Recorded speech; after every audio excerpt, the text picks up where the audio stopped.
Welcome back. For today, we'll be talking about iteration and decomposition. This will be the first in the series to talk about important algorithm design ideas. We'll be looking at both the searching domain and also the sorting domain as the motivational example about how these two different design ideas work. We'll be analyzing the best case scenario, the worst case scenario, and the purpose is to divide the complexity classes for those different algorithms so we can compare across different design. In terms of the references, we have both the online Colab notebook and also the offline. Over here, you see two different files, search sort lab.python and an innovative version of it. So they both contain identical lists of different functions. Only difference, of course, is that one is online, the other is offline. If you want to use the offline, here is the instruction about how you can make it work on your own personal computer. Searching and sorting, they have been chosen as the motivating example, of course, because they are very straightforward and they are very intuitive, but also because they are probably two of the most important fundamental computer tasks, although mundane and simple, but they are very important and fundamental in a lot of the different kind of setting. And searching is important, of course, because whenever you need certain piece of information, you have to engage this operation. And sorting, the reason why it turned out to be very important is because later you will see, in order to facilitate operations such as searching, you need to arrange information in certain order. And that order will be accomplished by executing the sorting algorithm. So searching, again, it doesn't need to be only in the computer domain. It can be a very common and very general operation. It can be looking through the book, looking for a specific characters, very specific information, or it can be even just looking for a book within a very large library. You can find a name in the phone book, or finding a word in the dictionary, finding a file within your drawer, so on and so forth. And what all this problem in common, if you look at this construction, is that usually you have a large collection of items and you will have to look at all these different items in order to identify a single item that matches the condition that you specify. That condition, again, can be very general. It can be a single condition like the name of the book, the title of the chapter, or a name of a particular person. Or it can be a combination of multiple conditions. And in this case, again, although it's actually possible to formulate the search problem as, let's say, a partial match, but we are only interested in the exact match. Now, once you know how to handle the exact match cases, you can quite easily just generalize it to like more general setting. So very first instance about how search work. If you want to come up with the simplest possible example, this is probably what you're going to see.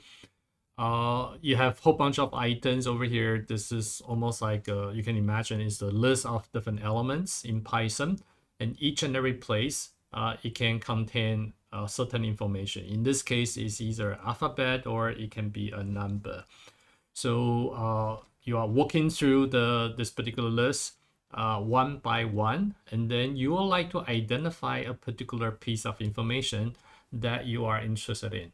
And because you are doing this linearly, that's why this particular approach that we are demonstrating over here is called a linear search. So by using this particular example, we can define the following terminologies. The item that we are looking for will be called the key. And the action we are performing in terms of searching will be called the scanning. We scan the whole list looking for the key. And if the key cannot be identified during the scanning process, we say that the operation failed. And if you look at the library that's provided to you, either online or offline, the corresponding function is called lSearch. It's representing the linear search. So you give a list as an input, This is the first parameter. You give the key as the second parameter. Then the return of this particular method will be the index corresponding to the information. Our specification basically say that if the information, the key that we try to search for is not inside a list, we should return a -1. So here, for example, kiwi is actually inside a list. So in terms of the index, remember, again, Python list follows the 0 base rule. So the very first element is 0, the second is 1, the third is actually 2. So kiwi is stored at the second index 2. So that's what get returned. Right, so if you look into the actual definition of the function, it turned out to be extremely simple. A is the list that's being provided. K is the key that we try to search. We search for the information key inside the range from 0 to the final element, which is represented by the length of A. Right, so if you look at that, if you represent n as the length of A, then basically this range will go from 0, 1, 2 until the final element, which has the value of n-1. So we check it essentially one by one. We check the element that's inside the list, whether or not it equals key. If that is the case, you return the index I. Otherwise, I mean, if you finish the whole list, but you cannot identify the key, then the scan actually failed. You are going to return -1. So again, as a practice, well, I will leave it to you to actually go over the Colab and also the bSearch. And if possible, try to copy the implementation of bSearch into Python tutor. And you can probably just use some specific numerical example to just test it out, to familiarize yourself with the logic that's being used. So the performance, which is the next topic that we'll be touching upon. Again, just like the previous complexity analysis, we want to know what happened when the size of the list keep increasing, right? So in order to achieve that, we assume that now we have a list that's with n items. And of course, you can see where it is heading, right? So we will try to gradually increase n, try to imagine how the numbers of operations will be increasing in response to the numbers of item n. So we have two different cases. Suppose the search is unsuccessful, failed. You look back into the algorithm, you will only know that you failed the search if you have looked at each and every element that's inside a list. In other words, before you come up with this conclusion that the search failed, you will have to look at exactly n items. Each element is being checked exactly one time. But if the search is actually successful, the number will be less than that. If you are lucky, the first item is exactly what you're looking for. Numbers will be numbers of operation will be 1. Otherwise, if you are unlucky, the element that you're searching for is the last one, then you will earn different comparison. So best case scenario is 1. Worst case scenario, the case where either you did not find the item or the items occupy the last space will be n. So we know the best case scenario, we know the worst case scenario.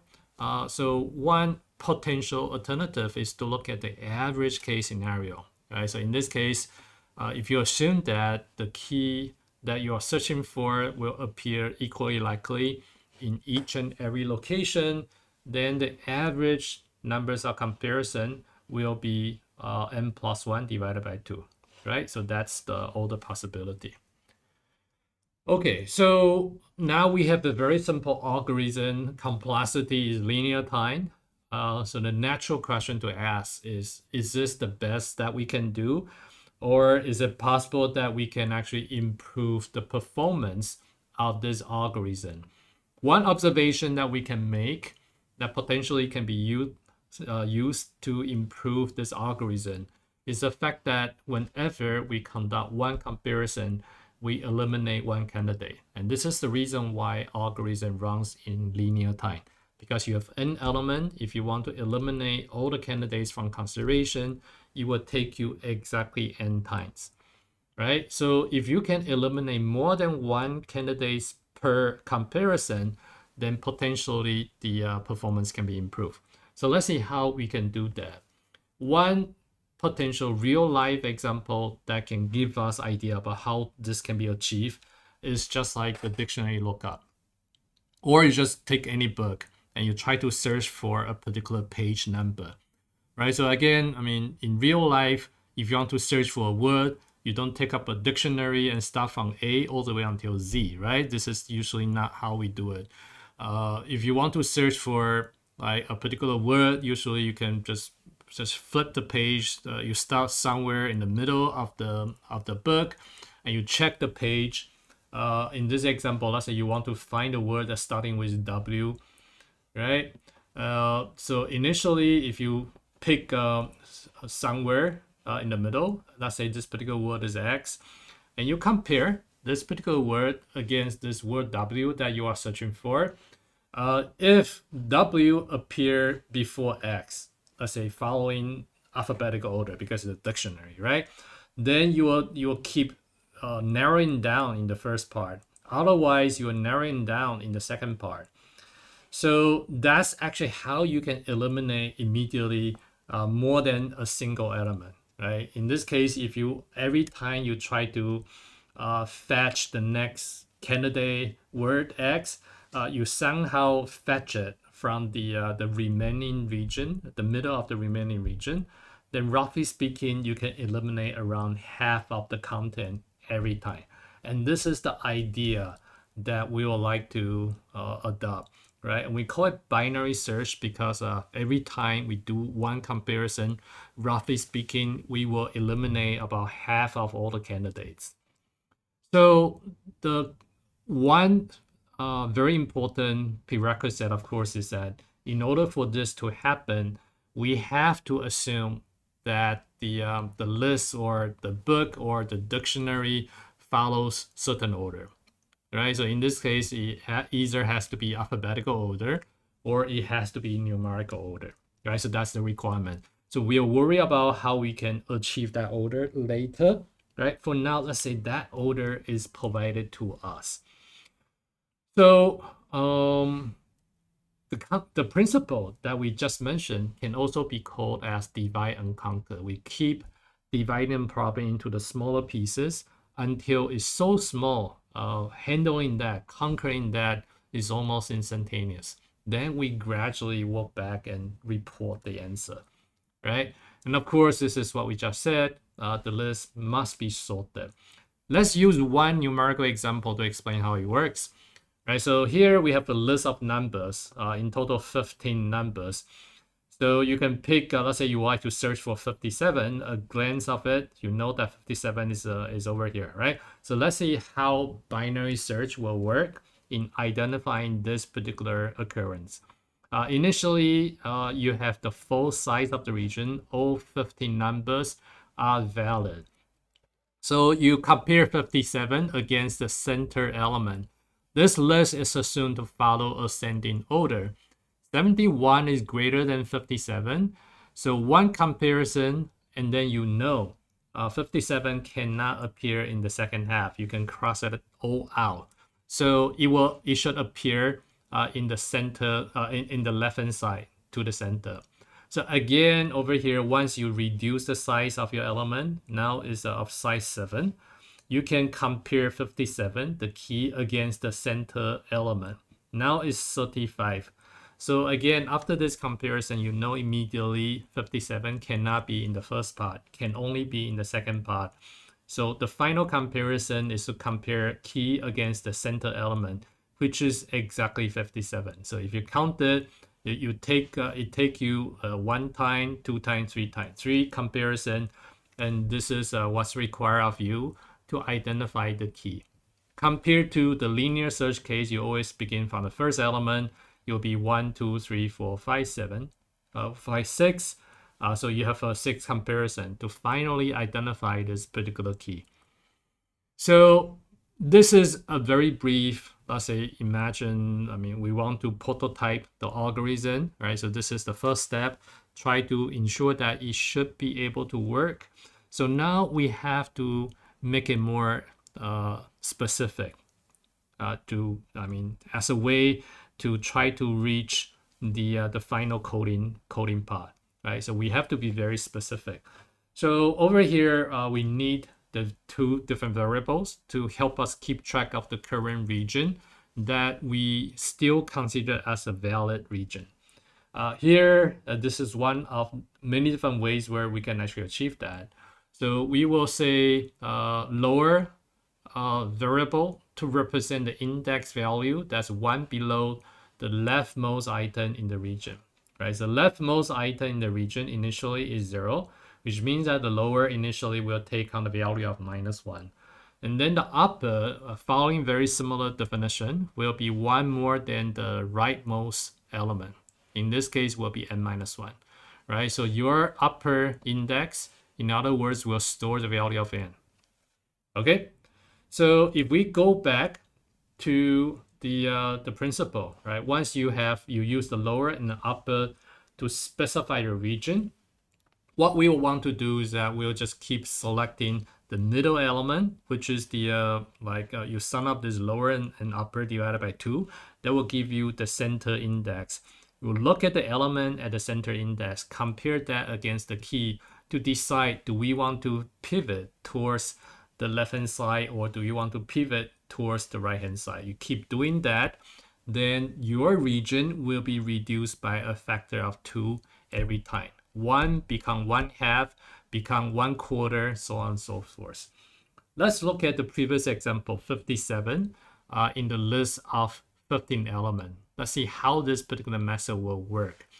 Initially, we initialize the lower to be -1, upper to be 15. You calculate the middle as the average of these two numbers, lower and upper, right? So that will be the 7th element indicated by the asterisk over here. So the element is 71. You compare that against the key 57. 57 turned out to be smaller, which means that you should shrink your region by updating the upper, right? Because the element cannot appear in the second part since the middle element is already greater than the key. So you can achieve the shrinking of the region under consideration by updating the upper. Upper will now be 7, right? Because you know that 71 is already greater than 57. Okay, so in the next round, what we have is a lower stays the same, -1, upper becomes 7. Again, you calculate the mid index as the average of lower and upper. So that gives you 3. Right, so you compare 57 against the middle element, 35. Now the key turned out to be greater.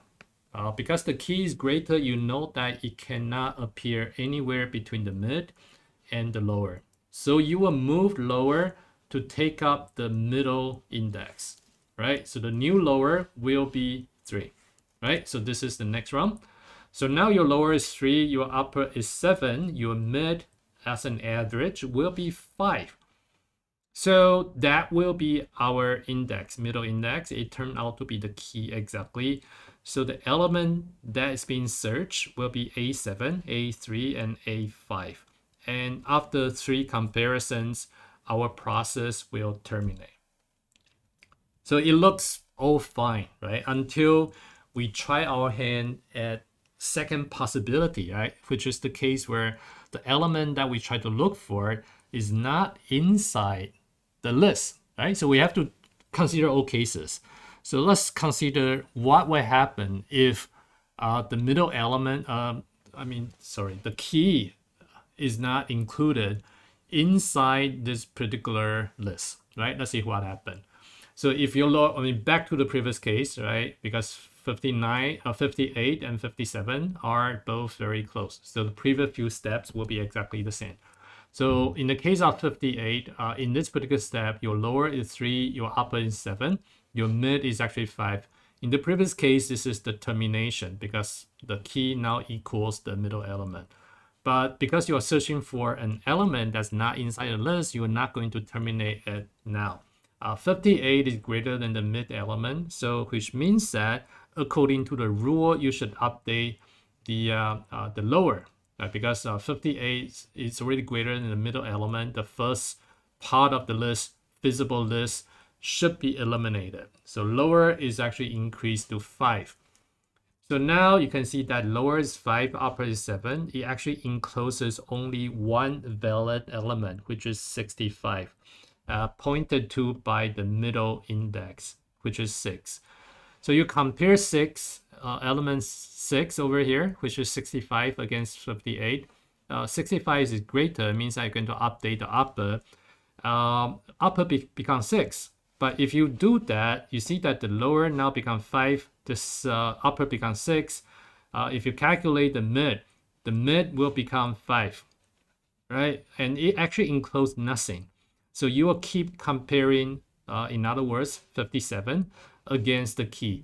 And the result will just keep telling you that you should update the lower, you should update the lower. But you are already at the termination point. So nothing will happen once you reach this particular stage. Although you know, right, by the time you reach here, you know that there's no candidate at all. But based on the position we described previously, the binary search algorithm will still keep running. Okay, so how do we fix it? One way is to just recognize, try to detect whether or not the difference between the lower and the upper is exactly 1. Because if that is the case, it means the region contains 0 item, right? So if this is the additional condition, we need to insert, right? If the upper and lower is exactly different by 1, it means that you have exhausted all the candidates. Then we should return -1 as a result. With this, then we have covered all the cases. The case where the element is inside the list, the case that the element is not inside the list. And we have a comprehensive binary search method now, right? So again, I would encourage you to try to trace the program both inside the Colab environment and also Python tutor web service.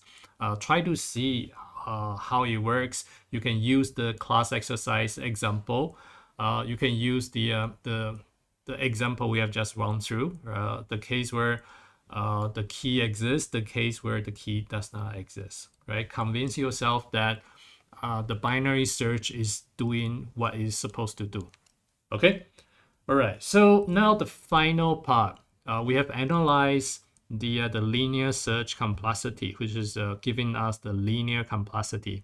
Now we have to analyze the binary search. So this is how we do it.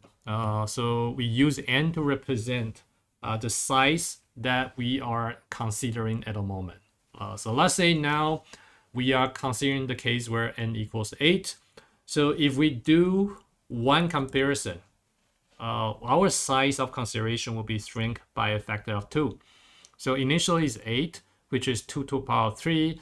So after one comparison, you divide the total number of cases by 2, so you got 4, or is 2 to the power 2. You do another comparison, you have 2. You do another comparison, you have 1, right? So effectively what we are doing is that we are gradually shrinking the size of the region always by a fixed factor of 2, right? 2, 2, 2, 2, right? So you go from 8 to 4 to 2 to 1. And this is the final check. Once you reach a single element, you do a final check. And if the element is actually not inside the list, you will come away with the conclusion that the search failed. That will be the worst case scenario for us, right? And we know complexity is the worst case analysis for us, right? So that is the case that we're looking for. So now, I mean, for the case where you have a definite number, you can go through this process. But what if n is actually unknown? How do you learn about the numbers of steps, which is n, it takes you to go down from n, the larger size, to the smaller size, which is 1, right? So what we will do is that we recognize the fact that every time we do a single operation, the size is actually divided by 2, right? So which means that if you conduct this comparison for n times, the size will be shrink by 2 to the power of n, and we want this size to be 1, right? So n, original size, divided by 2 to the power of n, right? The numbers of times that you actually perform the steps, and that division should give you 1. So you can simplify, you can multiply, move 2 to the power n to the right hand side. So this 2 should equal. So our purpose is to find the n, right? So one way to actually get rid of the exponent is to just put a log, right? Because once you put the log, n will drop down, right? If your base is 2, then 2 will cancel out, right? So you have your n, which is numbers of steps, now can be derived is actually a log function of n. That will be the worst case scenario, right? It takes you n step to reach the case where you have a final element. So once you reach that, you will perform a final comparison. Then you can conclude that the element is actually not inside the list. This will be the worst case scenario. So we have a count now. The final step is to reduce it to complexity. Here, I mean, the simple thing that we can immediately see is that this constant can be crossed out. So we faced a similar issue of whether or not we should include this base over here, the base of the log. So we have talked about this last week. One of the principles for the log function is that you can very easily change the base of your log by dividing any constant. Log k 2, then you can change your log function to take on the base of k, right? And because of that, you can treat this base as a constant. You can just drop it. In your final write-up, you don't have to include the base at all. Okay, so we have already covered that, but here we emphasize that again. The base of the log does not matter, so when we write it, we don't really need to include it. So this is for the big O notation, but if your purpose is to quantify the exact numbers of steps, let's say during the exam, one of the question asks you that, then the base will matter. All right, so depending on your purpose, you can decide whether or not you should actually use the base. So to recap, here we have introduced, using this very simple example of searching, we introduce number 1, the brute force method. You look at each and every element in the list to identify a particular key that you try to look for. And because you have to go through each and every element exactly one time, so the complexity will be linear in the size of your list. The second technique, this is where the divide and conquer actually come in, right? We just keep shrinking the region of consideration. One comparison will lead to the elimination of half of the element. And because of that, you can repeatedly do that. Our size of the problem will be reducing following this fixed factor of 2. So if you count the numbers of steps it takes you to reach the same conclusion as in the linear search case, our complexity will only be log n. And we know that log n actually grows very, very slowly, right? If you have like the base of 10, it means that to increase your numbers of steps by 1, basically that's the value of log n by 1. Basically, it means that your n need to be growing at a factor of 10, right? So your size grow by 10 times, but numbers of steps only increase by 1, right? So this is a very, very efficient algorithm if you are able to achieve that. So to recap, this is all we have. So we will do some in-class exercises to make sure that you understand how these two different algorithms work. Just try to copy it down. If you cannot immediately get it, you can try to feed this list to the program code that we have provided. Try to trace it, and then also try to do this tracing manually after you are comfortable with the execution of the program. So we will discuss this in-class exercise solution separately in another video.